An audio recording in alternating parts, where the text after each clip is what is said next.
Olá, bom dia. Muito obrigado mais uma vez pela sua companhia. Está começando mais um programa Agronegócio e eu desejo a você um dia de muita paz e muita saúde. No programa de hoje nós vamos comentar do setor alimentício brasileiro. Vou comentar do mercado da carne bovina que ainda não emplacou como espera o setor produtivo. Vamos falar das 5 principais culturas brasileiras que representam aí mais de 140 bilhões de reais em produtos. Vamos falar do setor de máquinas e implementos agrícolas e eu vou conversar com Carlos Belon. Ele é coordenador de vendas da Titan Brasil. Vamos falar de tecnologia exclusiva, pneus de última geração que ajudam a produtores a reduzir a compactação do solo e outros benefícios. E você vai ver que as exportações do setor agro mais uma vez atingiram números excelentes. E vamos falar do setor de máquinas e implementos agrícolas. O programa Agronegócio já está no ar.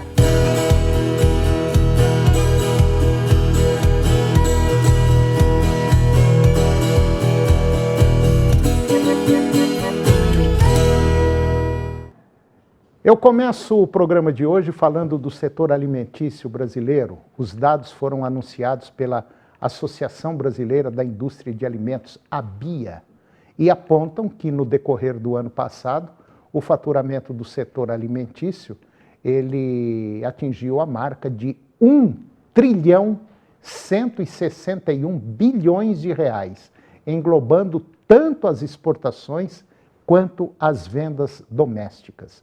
Segundo a associação, o setor representa 10,8% do produto interno bruto nacional e processa aproximadamente 61% da produção agropecuária brasileira.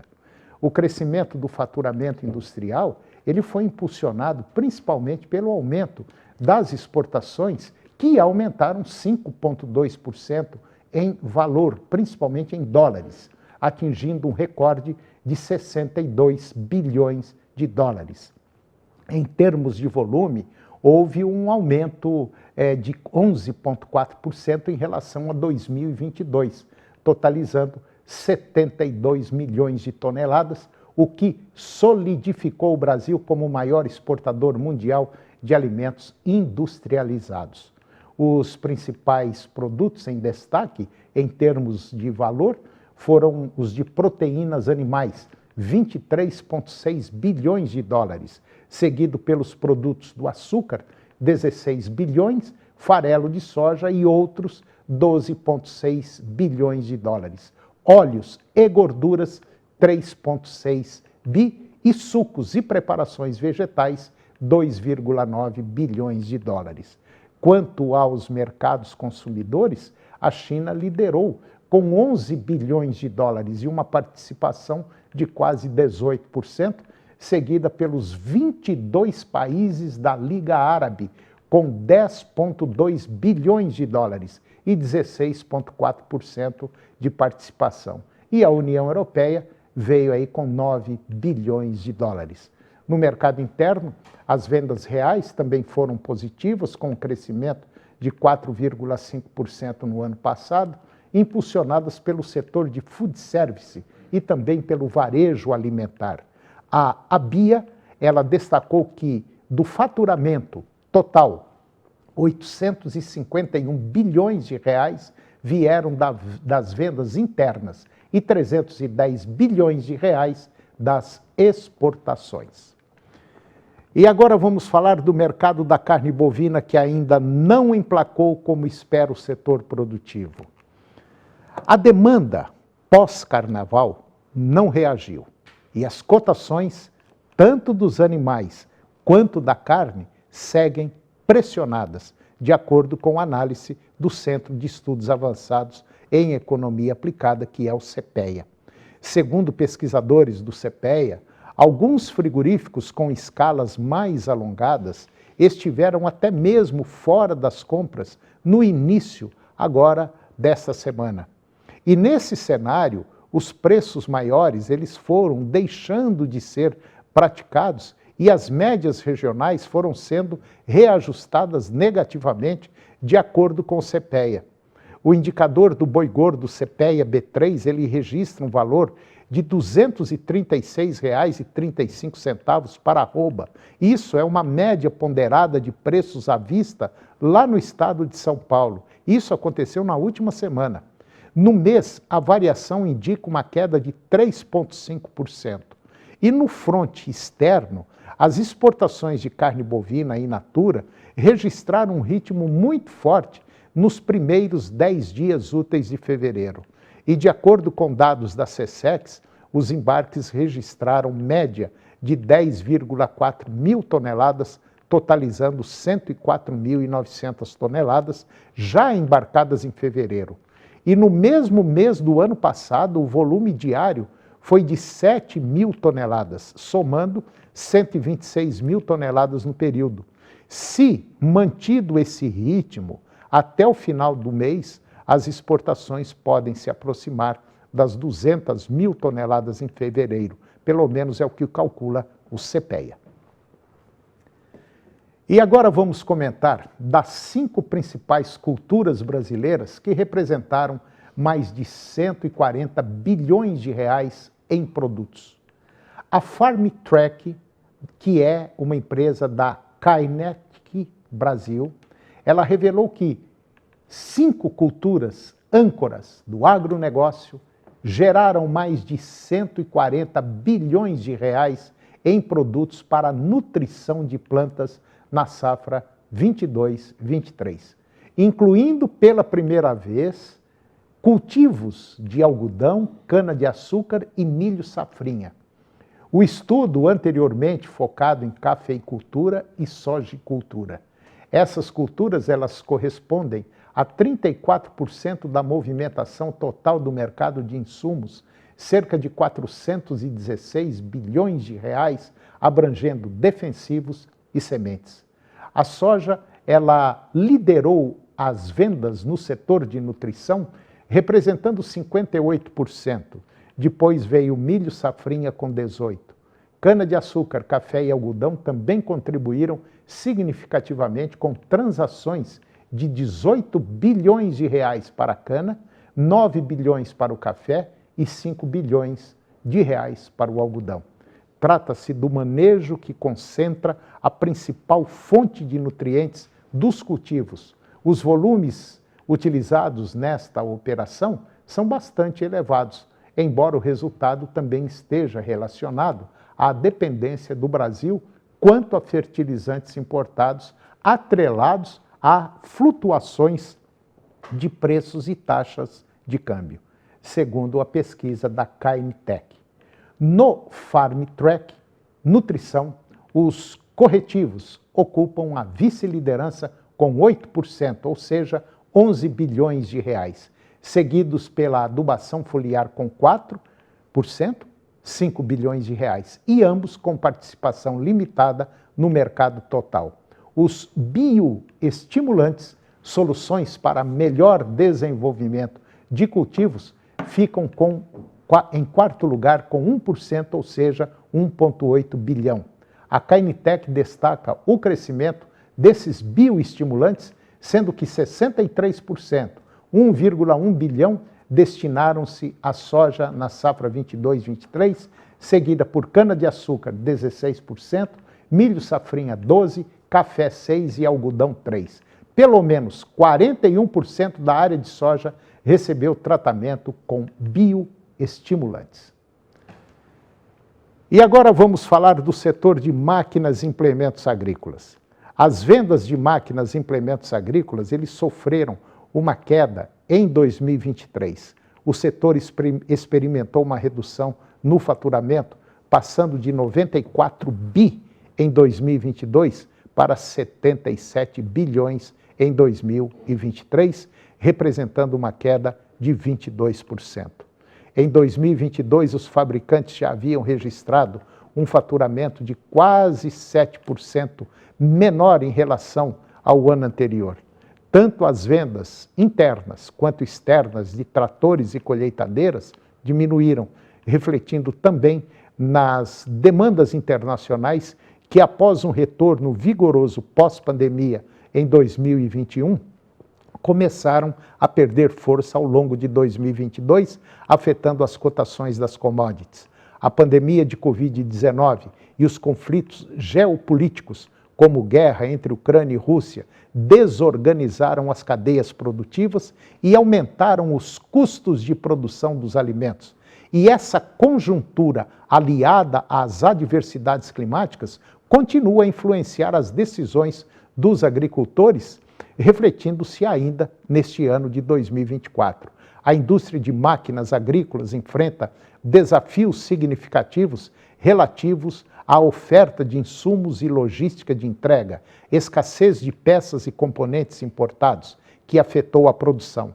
Embora muitos fornecedores tenham superado essas dificuldades, a conjuntura de baixos preços das commodities adiciona pressão às projeções de vendas para o futuro próximo, complicando ainda mais o cenário. Os principais fatores econômicos e políticos contribuíram para a queda nas vendas de máquinas e equipamentos agrícolas no ano passado. A conjuntura econômica, incluindo a elevação de taxas de juros e escassez de recursos do Plano Safra, impacta diretamente a demanda por máquinas agrícolas. E agora você vai ver que as exportações do setor agro, mais uma vez, atingiram aí números excelentes. Em janeiro, as exportações brasileiras de produtos do agronegócio atingiram um volume inédito na comparação com o primeiro mês de anos anteriores, conquistando 11,7 bilhões de dólares em 2024, com acréscimo de 1,5 bilhão e alta de 14,8% em relação ao mesmo período de 2023. Esse recorde registrado reflete o crescimento das vendas externas, tanto de grãos, em 19,7%, quanto de açúcar, 58%. Entretanto, ainda na mesma comparação, houve queda de 5,8% no índice de preços dos produtos exportados. Já durante o acumulado do ano, entre fevereiro do ano passado e janeiro deste ano, as exportações totalizaram 168 bilhões de dólares, representando um aumento de 4,8% em relação ao registrado no mesmo período de meses anteriores. Em janeiro, os produtos de soja também alcançaram recorde nas vendas externas, atingindo 2,5 bilhões de dólares. A conquista se deve ao volume exportado de grãos em soja, registrando aí 2,8 milhões de toneladas, um crescimento de 240% frente às exportações de 2023 em 839 mil toneladas. E depois do intervalo, você vai ver que o BNDES vai conceder 0,5% de desconto a produtores rurais. E eu vou conversar com Carlos Bellon, ele é coordenador de vendas da Titan Brasil. E nós vamos falar de tecnologia exclusiva, pneus de última geração que ajudam produtores a reduzir a compactação do solo e outros benefícios. Nós voltamos já, é um minuto só.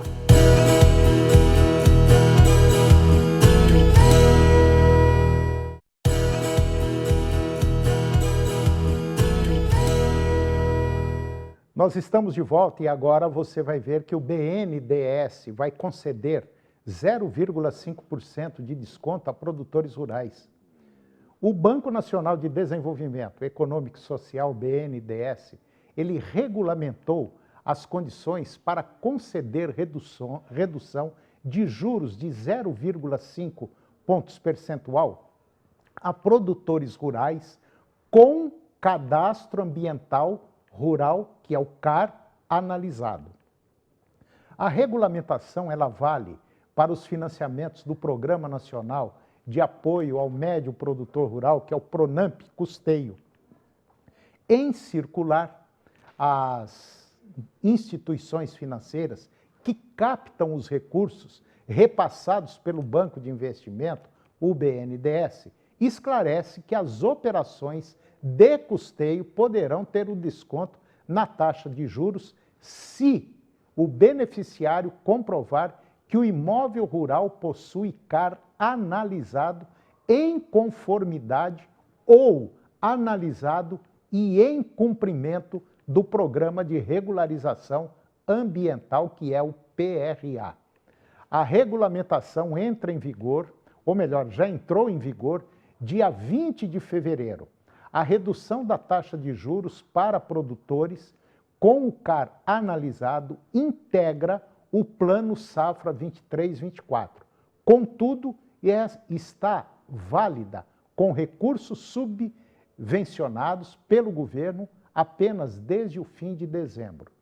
Das 7 milhões de propriedades rurais cadastradas, menos de 1% tiveram os cadastros validados, segundo dados do Serviço Florestal Brasileiro, podendo acessar o desconto na taxa de juros. E agora eu vou conversar com Carlos Belon. O Carlos, ele é o coordenador de vendas da Titan Brasil. E nós vamos falar de uma tecnologia exclusiva, nós vamos falar sobre pneus de última geração, que ajudam os produtores a reduzir a compactação do solo e também outros benefícios. Carlos Belon, é um prazer tê-lo aqui, muito bom dia, muito obrigado pela sua presença. Tá tudo bem? Bom dia, Antônio. Eu que agradeço a oportunidade aí, eu acho que é um momento muito interessante para a gente falar sobre as tecnologias embarcadas em pneus agrícolas.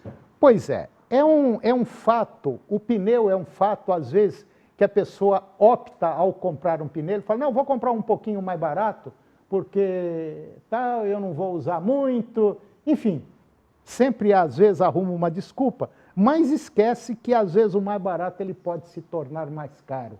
E no caso desses pneus de última geração voltados para o setor agropecuário, a gente sabe que envolve muita coisa. É compactação no solo, velocidade do trator, é o tempo de uso, combustível, enfim, tudo envolve. É mais ou menos por aí?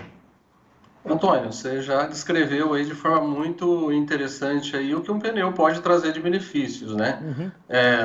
A Titan, ela tem uma linha exclusiva de pneus que a gente chama de pneus LSW, né? Que é pneus de perfil baixo, que são pneus hoje de última geração. Esse conceito ele surgiu nos Estados Unidos em 2010, né? Voltando um pouquinho no tempo, inicialmente lá no início dos anos 2000, a Titan foi convidada por uma grande fabricante de máquinas amarela para desenvolver um pneu com perfil baixo, ou seja, a parede lateral dele um pouco mais baixo. Por quê? Porque quando você trabalha esse perfil de pneu um pouco mais baixo, a resposta de trabalho do equipamento é mais eficiente, tá? Quer dizer, hoje eu posso ter um pneu no meu implemento, ele pode ser um trator que vai puxar uma plantadeira, um arado ou uma grade, seja lá o que for, e esse pneu ele vai ter um desenvolvimento muito maior, vai ter um deslocamento maior e automaticamente, devido à configuração, à estrutura do pneu, essa compactação, vamos dizer, não fica comprometida. Na verdade, quando a gente fala dos pneus LSW, a gente está falando de pneus a serem aplicados em tratores de alta potência, né? Sim. Tratores acima de 250 CV. E sim, esse conceito em si, ele consiste, primeiro, em perfil baixo, que ajuda na transferência de torque com mais eficiente, tá? Uhum. Que essa parede lateral do pneu ela é mais baixa. Necessariamente, o diâmetro do aro ele é aumentado, tá? Para poder manter o diâmetro externo dos pneus originais. E também algumas medidas de pneus que a gente trabalha com essa linha LSW, que é perfil baixo, a gente também trabalha a largura do pneu mais largo do que os pneus standard. Com isso, consequentemente, a gente tem uma redução, uma menor compactação de solo, né? Quer dizer, automaticamente eu forço menos o motor do meu trator e posso até andá-lo, talvez até um pouco mais rápido. Exatamente. Em paralelo a isso, quando a gente fala do conceito LSW, aliado largura do pneu, perfil baixo, você tem uma eficiência maior do equipamento. Ou seja, a gente tem algumas situações onde a troca dos pneus standard pelos pneus LSW, o rendimento em consumo de combustível é muito significativo, até mesmo a eficiência do equipamento, tá? Então, esse conceito de pneus LSW, além da menor compactação do solo, economia de combustível, eficiência operacional, a gente também, em alguns casos, tá? A gente também substitui os pneus dual, que são os pneus duplo atrás, né? Por um único pneu, devido à grande largura desse pneu. Alguns agricultores até vê vantagem nisso e entende isso como uma grande vantagem, porque quando ele transporta de uma propriedade para outra, ele não precisa remover os pneus externos. Então ele consegue colocar o trator na prancha sem precisar fazer aquela remoção dos pneus internos traseiros, ok? Ô Carlos, você falou uma coisa e eu fiquei pensando aqui. Quando eu tenho uma máquina, geralmente eu tenho um pneu duplo atrás. Quer dizer, para dar uma largura maior, uma base maior. Mas quando eu substituo pelo LSW, você tem uma ideia, vamos dizer, de velocidade do trator que eu posso rodar com um e rodar com outro? Por exemplo, a hora que eu vou fazer uma grade, passar uma grade, por exemplo, a diferença é significativa em velocidade? Na verdade, o que a gente consegue ganhar, Antônio, é assim, a velocidade da máquina em si, ela não muda, tá? Mas quando você joga essa configuração, ajusta o equipamento com os pneus LSW versus os pneus standard, os pneus convencionais, standard, exatamente. Sim, pelo fato do perfil baixo fazer ou permitir que exista uma transferência de torque mais eficiente, tá? Entendi.